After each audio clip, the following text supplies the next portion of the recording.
నమస్తే. ప్రస్తుతం మనం సికింద్రాబాద్ యశోద హాస్పిటల్ దగ్గర ఉన్నాం. సో ఈ హాస్పిటల్లో నర్సంపేట సంబంధించిన మాజీ ఎమ్మెల్యే పెద్ది సుదర్శన్ రెడ్డి ఆయన ఆరోగ్యం నేపథ్యంతో ఇక్కడ ట్రీట్మెంట్ అయితే అందిస్తూ ఉన్నారు. దాదాపుగా బాడీ నిన్నటి దాకా మంచిగా స్పందించిందని చెప్పేసి డాక్టర్ చెప్తా ఉన్నారు. సో ఈ నేపథ్యంలోనే నియోజకవర్గం సంబంధించిన కార్యకర్తలు కావచ్చు, ఆయనకు సంబంధించిన అభిమానులు కావచ్చు, ఆయన ఆరోగ్యం అప్డేట్ కోసం అయితే చాలామంది పెద్ద ఎత్తున ఇక్కడికి తరలి వస్తూ ఉన్నారు. సో మా మాజీ ఎమ్మెల్యే గారు కంపల్సరీ తొందరగా కోలుకోవాల్సిన అవసరం ఉంది అని చెప్పేసి వాళ్ళు దేవుళ్ళ దగ్గర కూడా పూజలు చేసుకుంటూ యాగాలు కూడా చేస్తున్నారు కొన్ని ఏరియాలలో, మండలాలలో. సో మరి ఒకసారి మాట్లాడదాం. మరి ఆ నియోజకవర్గం నుండి వచ్చిన పెద్దలు చాలామంది ఇక్కడ ఉన్నారు. నా ఏం పేరు అన్న, ఎక్కడి నుండి వచ్చింది?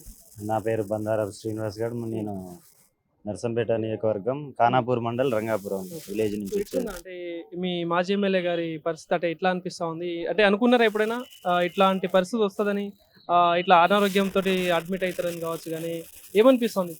బేసికల్గా ఆయన ఏంటంటే శాకాహారి. ఎప్పుడు కూడా మాకు కూడా సైజ్ చేసేవాడు. ఏమని చేసేవాడంటే, మన హెల్త్ బాగుంటే మనం అందరికి కూడా సేవ చేస్తాం, మీరు కూడా ఎప్పుడు కూడా నాన్ వెజ్ తినకండి, ఆరోగ్యం జాగ్రత్త అని మాకు ఎప్పటికీ ఇలాంటి సూచనలు ఇచ్చేవాడు. ఆయన పాటిస్తూ మాకు కూడా సూచనలు ఇచ్చేవాడు. అలాంటి వ్యక్తికి ఇలాంటిది ఈ తీసుకురావడం, ఇదంతా రావడం అనేది చాలా బాధగా ఉంది. ఇంకోటి ఏంటంటే, మాకున్న అటాచ్మెంట్స్, మాతో వ్యవహరించే తీరు, మేము కోరిన టైంకు మాకు ఇచ్చేటువంటి టైము, ఇవన్నీ కూడా మాకు చాలా ఇప్పుడు అలాంటి నాయకునికి ఇలా జరగడం వల్ల మేమందరం, మాతో పాటు మా కుటుంబ సభ్యులు కూడా బాధపడే సందర్భాలు ఉన్నాయి. అంటే మీతోటి ఎట్లుండేవారు, ఏం చెప్పేవారు నార్మల్? అంటే నియోజకవర్గంలో ఉన్నప్పుడు మంచిగా ఉన్నప్పుడు మనం ఎంతసేపు ప్రజలకు సేవ చేయాలి, తర్వాత మన ద్వారా కొన్ని తరాల పాటు లేదా మన వీలైతే కొన్ని ఏళ్ల పాటు మనం గుర్తుంచుకునే పనులు మనం తీసుకెళ్ళాలి, అలాంటి పనుల గురించి ఆలోచన చేయండి అని ఇలాంటి ఆలోచనలతోటి ఆయన ముందుకు సాగేవాడు. ఎప్పుడు కూడా వ్యక్తిగత పనులు సహాయం చేస్తూ దీర్ఘకాలికంగా సుస్థిరమైన అటువంటి పనులు ఎప్పుడు కనపడాలనేటువంటి ఆలోచనలే ఆయనకు ఎప్పుడు ఉండేటి. దానికోసం మేము ఏదైతే ఆయన నమ్ముకున్న వాళ్ళని ఎవరైతే ఉన్నామో వాళ్ళందరికీ కూడా ఆయన ఒకటే బోధించేవాడు, మీరు ఎక్కడున్నా కూడా పని చేసుకోవాలి, పని చేయించాలి, పని చేయాలి. ఇదే వేలో మాకు ముందుకు తీసుకెళ్లేవాడు. ఆయన ఓడినా గెలిచినా నమ్ముకున్న వాళ్ళ కోసం ఆయన ఎప్పుడు కూడా ఫోన్ చేయగానే మాకు రెస్పాండ్ అయ్యి ప్రతి విషయంలో మాకు వెన్నంటూ ఉండేవాడు. అంటే ఇప్పుడు నియోజకవర్గంలో కూడా చాలా మంది అభిమానులు చాలా బాధపడతా ఉన్నారు, తొందర కోలుకోవాలని పూజలు యాగాలు చాలా మంది చేస్తూ ఉన్నారు. సో ఏంటి ఇప్పుడు మీరు హాస్పిటల్లో చూసిరు కాబట్టి ఏం చెప్తా ఉన్నారు దీనికి సంబంధించి? ఏం చెప్తారు? ఇది అంటే మనము అదొక భాగం, దేవుడి దయ కంపల్సరీ కృప ఉండాలి. దాంతోపాటు ఇక్కడ వైద్యులు చేసేటువంటి ట్రీట్మెంట్ కూడా రెండు తోడైతే మాకు తెలిసి అయితే మా బీఆర్ఎస్ పార్టీకి ప్లస్ అంటే రాష్ట్ర స్థాయిలో బీఆర్ఎస్ పార్టీకి ఒక వెన్నుముక లాంటి వాడు. కేసీఆర్కు, తర్వాత కేటీఆర్కు, హరీష్ రావుకి, వీళ్ళందరికీ కూడా ఈయన ఉడతా భక్తిగా సూచనలు ఇచ్చేవాడు.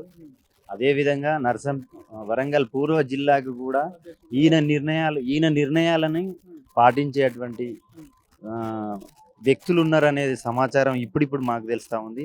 అంత పెద్ద నెట్వర్క్ తోని ఉన్న వ్యక్తిని మాకు ఇలాంటి సిచ్యువేషన్లో మేము ఊహించుకోవడం అంటే మాకు చాలా చాలా అంటే చాలా బాధగా ఉంది. అంటే మొన్న కేసీఆర్ గారు కూడా వచ్చిపోయింది, ఎట్లయినా పెద్ద సుదర్శన్ రెడ్డి గారిని కాపాడాలని చెప్పేసి, ఎంత ఖర్చు అయినా పర్లేదు, ఏమైనా పర్లేదు అని చెప్పేసి మాట్లాడి అందరం చూసాం మనం. సో ఏమనిపించింది అన్న? ఒక పార్టీలో ఉన్న వ్యక్తికి బీఆర్ఎస్ కుటుంబం లాగా కేసీఆర్ బీఆర్ఎస్ కుటుంబ సభ్యునికి ఎవ్వరికి కూడా ఎలాంటి ఆపద వచ్చినా కూడా ఆదుకునే అటువంటి నాయకులు బీఆర్ఎస్ పార్టీలో ఉన్నారని దానికి రాష్ట్రం మొత్తం తెలియజేశారు. కేసీఆర్ గారు, కేటీఆర్ గారు, ఇంట్లో సభ్యులు ఏ విధంగా అయితే ఉంటారో మనకు హెల్త్ బాగాలేనప్పుడు అదే విధంగా పార్టీలో ఉన్న ప్రతి ఒక్కరికి కూడా అలాంటి చేస్తారనే ఆలోచనను ప్రజలలోకి తీసుకెళ్ళడానికి కాకుండా స్వయంగా వచ్చి చూపించిండు కేసీఆర్. అది ఇలాంటి నాయకులు అంటే అంత కమిట్మెంట్తో పనిచేసే నాయకుడు కాబట్టి కానీ అతని కోసము బీఆర్ఎస్ పార్టీ, కేసీఆర్ గారు వెన్నంటే ఉండి ఈ రోజు వరకు కూడా ప్రతి ఒక్కరిని కదిలించేటువంటి నేత కాబట్టి కానీ ఇది చేస్తా ఉంది. మీరేం చెప్తారు అంకుల్? అంటే ఆరోగ్య పరిస్థితి చూస్తా ఉంటే ఏమనిపిస్తే ఏం కోరుకుంటా ఉన్నారు? త్వరగా కోలుకొని మళ్ళీ ప్రజాసేవలోకి వారు రావాలనే కోరుకుంటున్నాము. తెలంగాణలో ఇంతమంది లీడర్లు ఉన్నా కూడా అలాంటి లీడర్ అంటూ వ్యక్తి దొరకడు. నిస్వార్థపరుడు. 10 సంవత్సరాలు గవర్నమెంట్లో ఉన్నప్పటికీ, 15 సంవత్సరాలు ఉద్యమంలో ముందున్నప్పటికీ తనకంటూ తన పిల్లకంటూ ఏమీ కూడేసుకోకుండా నియోజకవర్గము తెలంగాణ వరంగల్ జిల్లా తన ప్రాణంగా పెట్టి ఉద్యమాన్ని నడిపి ఈరోజు ఈ స్థితిలో ఉన్నంటే మాకు ఇప్పటివరకు కూడా 5 days నుంచి నిద్ర పట్టట్లేదు. తిండి కూడా పొద్దున్న ఇప్పటివరకు తినలేదు.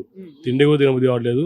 ఏదేమైనప్పుడు కూడా ఆ దేవుని దయ వల్ల, డాక్టర్ల కృషి వల్ల ఆయన కోలుకుంటేనే బాగుండనే ఆలోచన మాకున్నది. మేము ఇప్పటికి కూడా దేవుడిని అదే ప్రార్థిస్తున్నాము. అంటే నార్మల్గా మీకు నియోజకవర్గంలో కలిసి ఉంటారు. ఎప్పుడైనా అనిపించిందా అంటే ఇట్లా అనారోగ్య పాలవుతాడు, ఇట్లాంటి పరిస్థితి వస్తుందని ఎప్పుడైనా అనిపించిందా? అంటే ఆయన చూసిందని ఒక మాట చెప్పాలంటే, ఒక 2 సందర్భాలల్లో నన్ను పిలిచి అతను మందలిచ్చిన రోజు ఉన్నాయి. ఒకటి ఏం జరిగిందంటే, మా విలేజ్ పక్కన పరిషత్ అని ఒక విలేజ్ ఉంటుంది. అక్కడ యాక్సిడెంట్ అయ్యి ఒక 5 చనిపోతారు. చనిపోయిన రోజు వాళ్ళను నేను పోస్ట్ మార్టం తరలించే క్రమంలో అన్న కూడా వచ్చిండు. పోస్ట్ మార్టం తరలించే క్రమంలో నేను యాక్సిడెంట్ గురైన. నాతో పాటు మా మిస్సెస్ కూడా యాక్సిడెంట్ అయ్యి దెబ్బలు తగిలినాయి. ఆ తర్వాత దాన్ని ప్రత్యక్షంగా చూసిండు. తర్వాత ఒక ఏదో ఇష్యూ మీద మంచి ఎండ కొడుతుంది. ఆయన వెహికల్ దాటేసి నేను వెళ్తున్నా వరంగల్కు 2-wheeler మీద. ఆయన వెహికల్ ఆపి నన్ను పిలుచుకొని, నువ్వు చక్కగా ఉంటేనే ఈ సేవ చేయగలుగుతావు, నువ్వైనా నేనైనా ప్రజలకు సేవ చేయాలంటే మన ఆరోగ్యం కాపాడుకోవాలి. ఈ ఎండలో బస్సు ఎక్కకుండా నువ్వు బండి మీద ఎందుకు పోతావు, ఇంత ఎండ కొడుతుంది ఈ ఎండలో బస్సు అని తిట్టిండు. అట్లా మన కార్యకర్తల ఆరోగ్యం గురించి పట్టించుకునే వ్యక్తి తన ఆరోగ్యం గురించి పట్టించుకోకుండా ఈరోజు ఈ స్థితికి వచ్చిండంటే మేము నమ్మలేకపోతున్నాం.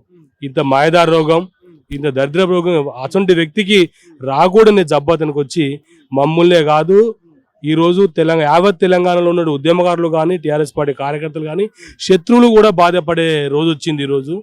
అది జరగరాని సంఘటన, రాకూడని జబ్బు వచ్చింది. ఆ జబ్బు నుంచి త్వరగా అన్న కోలుకోవాలని మేము ఈ నిమిషానికి కోరుకుంటున్నాం. Thank you. గ్రేట్.